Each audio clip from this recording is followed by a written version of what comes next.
राजधानी भोपाल में बढ़ रहे कोरोना संक्रमण के बीच रोज करीब 6,500 टेस्ट किए जा रहे हैं। बीते एक हफ्ते का डाटा देखा जाए तो रोज करीब 1,700 लोगों की रिपोर्ट पॉजिटिव आती है। भोपाल में कई टेस्टिंग सेंटर्स पर सुविधाओं में सुधार हुआ है तो कहीं अब भी लापरवाही जारी है। जब हम महामारी के सबसे बुरे दौर से गुजर रहे हों, ये तस्वीरें चौंकाती हैं। नज़ारा राजधानी भोपाल के गोविंदपुरा के संजीवनी क्लिनिक का है। यहाँ कोविड-19 गाइडलाइंस की आप खुलेआम धज्जियां उड़ते देख सकते हैं। यहाँ कोविड का टेस्ट कराने के लिए मरीजों की लंबी कतार लगी हुई थी, लेकिन इस दौरान सोशल डिस्टेंसिंग का पालन होता बिल्कुल भी नजर नहीं आया।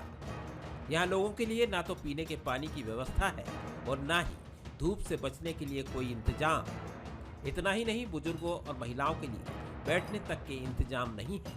लोग धूप में खड़े होकर अपनी बारी का इंतजार करते हैं और सिस्टम के प्रति नाराजगी भी जाहिर करते हैं।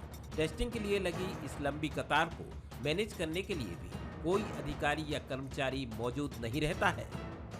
राजधानी भोपाल में इस समय कोविड-19 का संक्रमण तेजी से पैर पसार रहा है। रोजाना 1700 से अधिक मामले सामने आ रहे हैं। वहीं 6000 से 6500 के बीच जो टेस्टिंग है वो कल हुई है, जो कि सरकारी आंकड़ा बताता है। लेकिन जो आंकड़े कहते हैं वो कहीं ना कहीं हालात के चिंताजनक होने की ओर इशारा कर रहे हैं। लेकिन इसके बावजूद जो सिस्टम है वो सुधरने का नाम नहीं लेता। लापरवाही की तस्वीरें अक्सर सामने आती हैं। अभी हम मौजूद हैं भोपाल के शासकीय शहरी प्राथमिक स्वास्थ्य केंद्र गोविंदपुरा में, जहां पर कोविड की टेस्टिंग चल रही है और कोविड की टेस्टिंग के लिए यहां पर जो व्हीकल है वो लगाया गया है। लंबी कतारें हैं पर सोशल डिस्टेंसिंग का पालन होता हुआ यहां पर नज़र नहीं आ रहा। जिस तरीके से गाइडलाइन है कि 2 गज की दूरी, मास्क है ज़रूरी, तो वो 2 गज की दूरी नज़र नहीं आ रही। हमने देखा लोग बेहद करीब करीब यहाँ पर खड़े हुए हैं और कोई भी यहाँ पर जो अधिकारी है, कर्मचारी है, वो इस क्यू को हैंडल करने के लिए, मैनेज करने के लिए नज़र यहाँ पे नहीं आ रहा है। कोई भी नहीं है यहाँ पर देख रेख वाला, ना कोई बताने वाला कि यहाँ खड़े हो, यहाँ बैठ जाओ।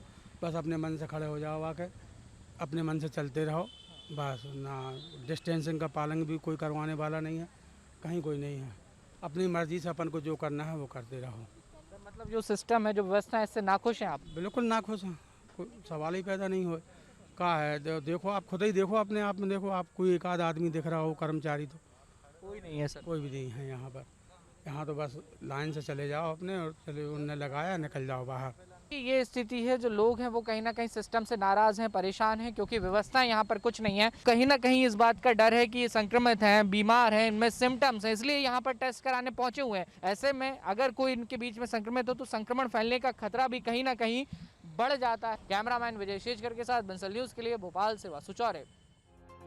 दूसरी ओर कुछ जगहों पर व्यवस्थाओं में सुधार भी हुआ है। राजधानी भोपाल के जिला जेपी अस्पताल में दिन में सबसे ज्यादा टेस्टिंग होती है। कुछ दिन पहले यहाँ पर सिर्फ एक सेंटर पर टेस्टिंग की जा रही थी, लेकिन अब अस्पताल के टेस्टिंग काउंटर्स की संख्या को बढ़ाकर 4 कर दिया गया है।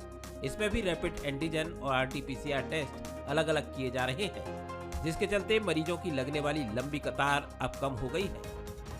लेकिन सोशल डिस्टेंसिंग को लेकर लोग अब भी यहाँ पर लापरवाह नजर आते हैं। जेपी हॉस्पिटल में 5 जगह पर टेस्टिंग हो रही है और जब से ये 5 जगहों पर हमने शुरू किया है, 3 जगह पर आरटीपीसीआर है, 2 जगह पर रैपिड एंटीजन टेस्टिंग है। तो जब से ये व्यवस्था शुरू की गई है तब से वो किसी भी एक स्थान पर 10 से ज़्यादा लोग एक बार में इकट्ठा होने की संभावना नहीं बनती है। कोविड-19 के संक्रमण की रोकथाम के लिए टेस्टिंग बेहद जरूरी है, लेकिन टेस्टिंग के दौरान भी गाइडलाइंस का पूरा पालन नहीं होने पर संक्रमण फैलाने का जरिया भर बन जाते हैं। जाहिर है, प्रशासन को सुनिश्चित करना होगा कि टेस्टिंग सेंटर्स में गाइडलाइंस का पूरा पालन हो।